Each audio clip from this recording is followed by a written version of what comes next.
That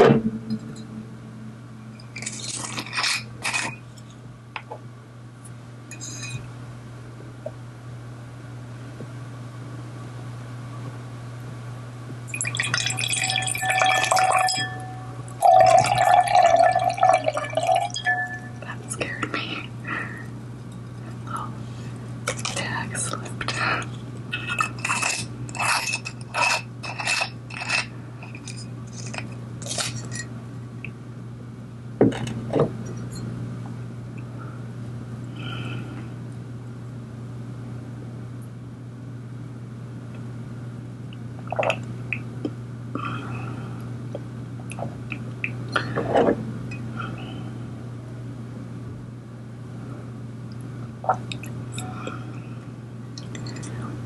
Stella Rose, Stella Peach, made with real fruit flavors, naturally gluten-free, low alcohol, real taste that comes naturally. This has 91 points for the gold medal winner. It is delicious.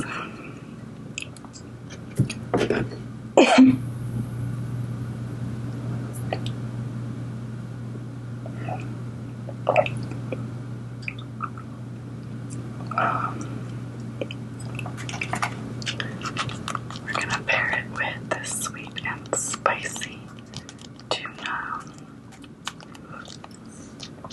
Ingredients are light tuna, water, sugar, white vinegar, tomatoes, dehydrated red bell peppers, chili powder, salt, dehydrated garlic, dehydrated onion, natural flavors including yeast extract, vegetable broth, corn syrup, and paprika.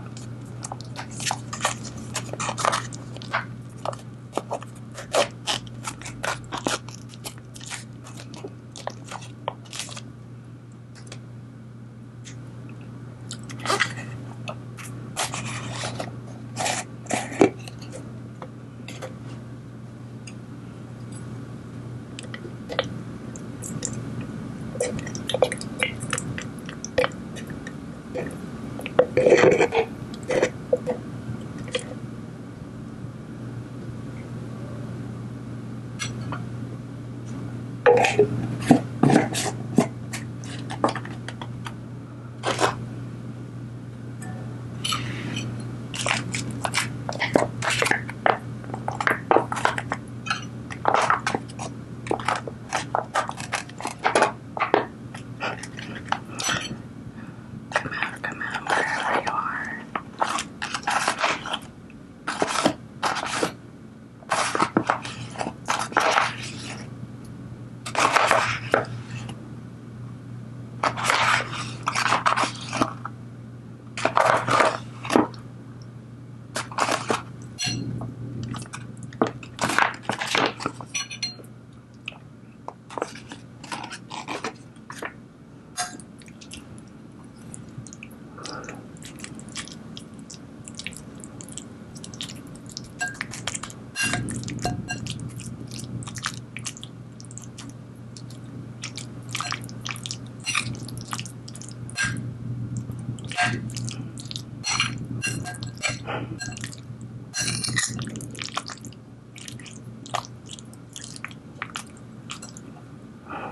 It smells really good.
little bit on like that. It doesn't want to focus on it.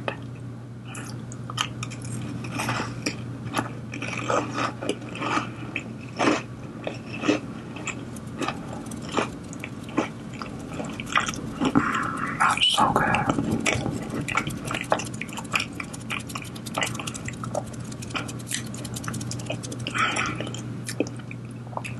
There's the spice, a little bit of kick, a little bit of heat.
I'm really glad you're hanging out with me tonight. I was all alone.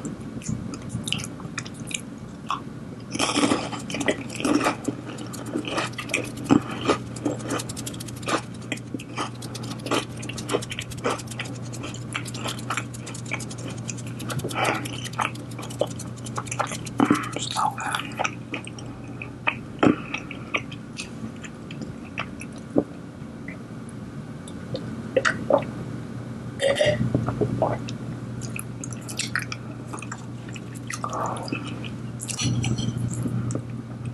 That only took half the tuna. We need 6 more crackers. 1, 2, 3, 4, 5, 6.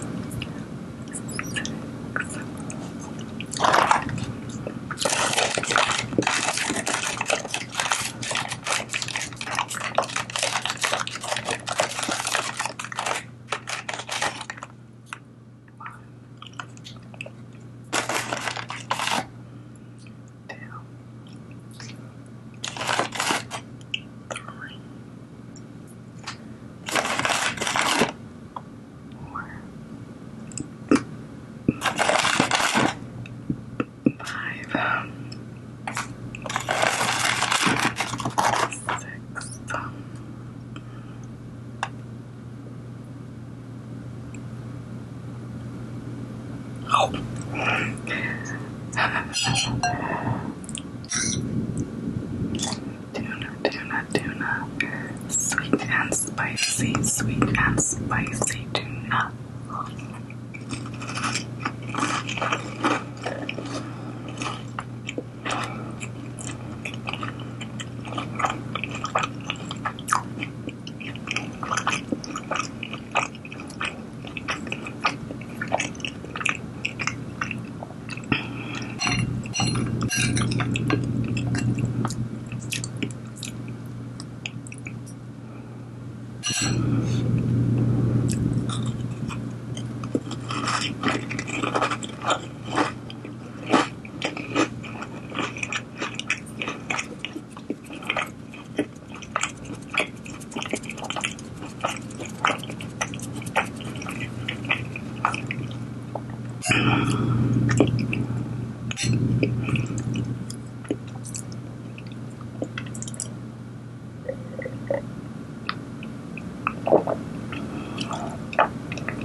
This is the first wine that I have seen with nutrition facts. It has 5 servings.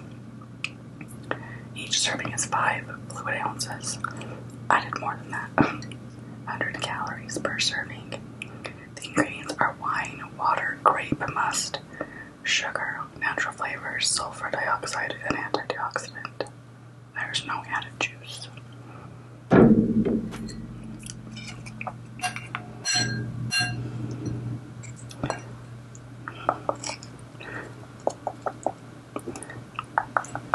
Trying to portion the rest of this tuna between the last crackers.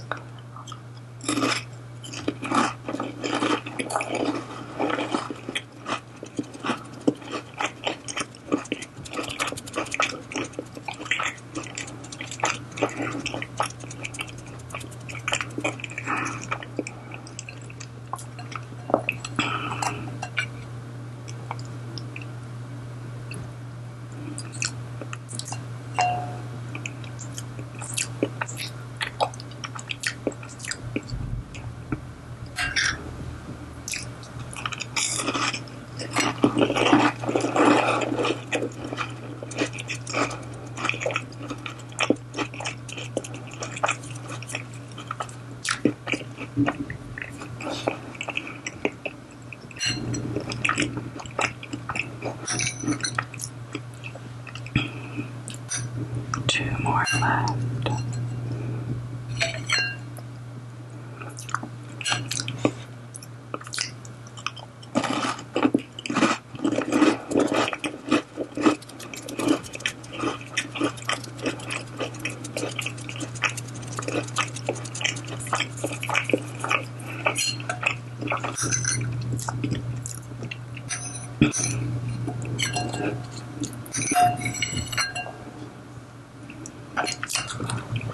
Last cracker.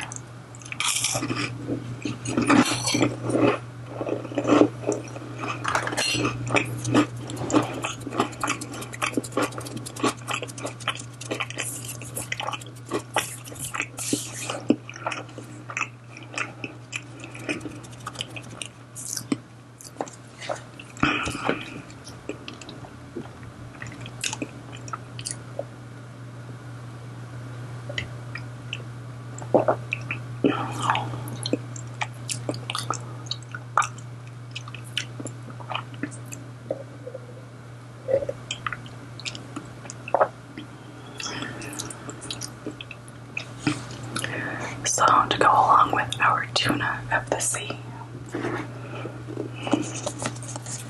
I have this book that I've been trying to read for like a year. It's really good. I just don't prioritize reading.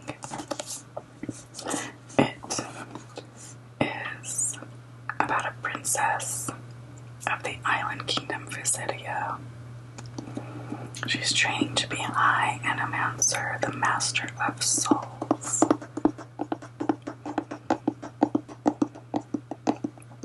A destructive new magic is on the rise, and if Amora is to conquer it, excuse me,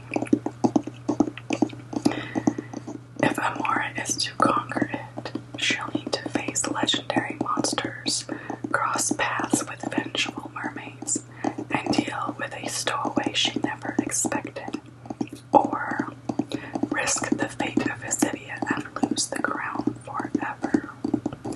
I am the right choice, the only choice. I will protect my kingdom.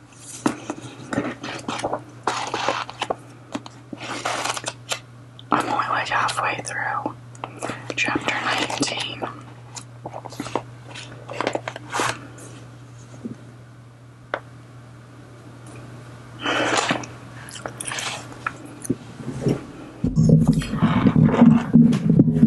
Let's get a little personal.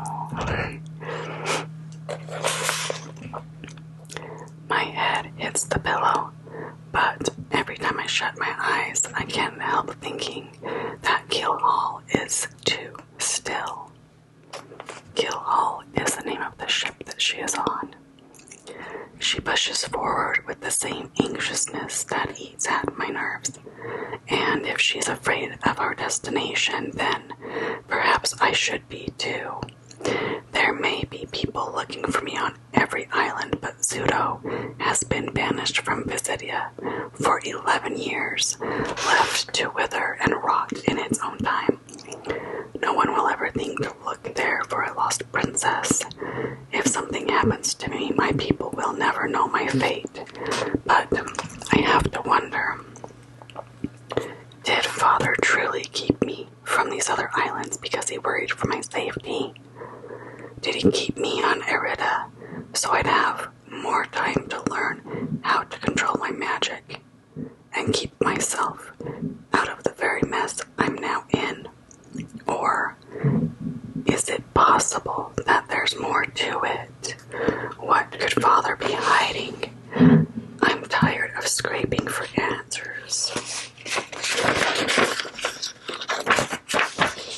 Anxiety crawls at my skin and the cabin is suddenly small and suffocating. Gods, I need air. I push myself from the hammock and tug on my boots and cloak before climbing the stairs to the deck.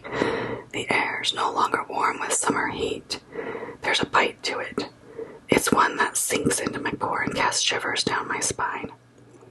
One that promises summer won't last much longer, and reminds me of Aunt Kalia and her enchanted eyes. The fate of Visidia depends on these next few days. We can't stop moving. The sky is thick with starlight. It blankets the sea and casts a silver glow along the deck of Gilhall, painting the ship bright.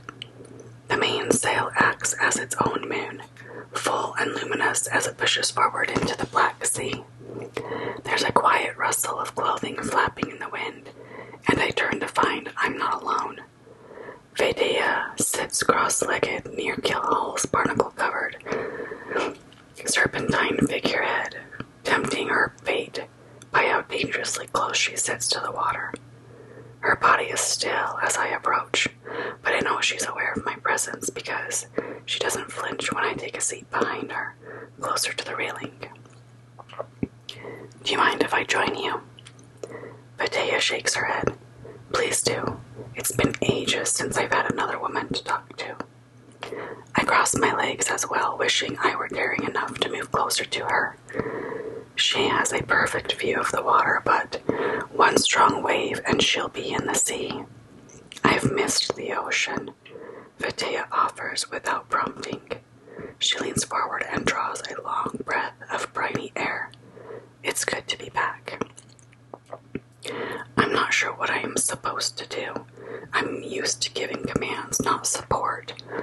I know what it's like to have things bottled up inside and feel the need to share them with someone. But I've usually only complained to Mira, or kept problems to myself. It's foreign to be on this side of things. Hesitantly, I set my hand upon Vedea's shoulder and squeeze it gently, just once, as Father does. It's all I know to offer. How long were you kept in Kurast? Vedea's laugh is as soft as the ship's quietness calls for, but it's spine-chilling. About 2 seasons, and before that, a year on Germana, Blarth is a traveler. He goes wherever he has the most gain. For nearly 2 years, he's kept me with him far from water. He used me as a way to lure customers into whatever temporary shop he opened up. One man even tried to pay for a night with me, once 50 years. But when I tore out his eyes and bit off his cheek, Blarth started keeping me tucked away. I was his trophy after that, something to show off when he needed the boost. A prize he felt he'd won by capturing me.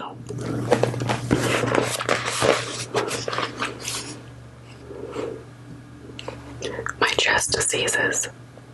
2 years is a long time to be trapped anywhere, let alone with that monstrous man. I can't begin to imagine the things she must have suffered through. I wonder what might someone's soul look like after that sort of experience. Soul reading is the innocent part of my magic, effortless and always eager to be put to use without repercussion. And though me sneaking a peek would go unnoticed by her, the idea of looking into Vatea's soul girdles my stomach. She's only just escaped Blarth. The least I could do is give her the privacy I doubt she had in some time. Do you intend to return to the sea then? I ask, unable to imagine wanting to go anywhere other than home if I were in her position. And yet Vatea shakes her head. I have no intention to return there anytime soon, she answers. For centuries my kind have been hunted, and now hardly any of us remain. No matter what we may want for ourselves, there is a pressure to repopulate. Her forehead scrunches ever so slightly as she says this, as if recalling memories.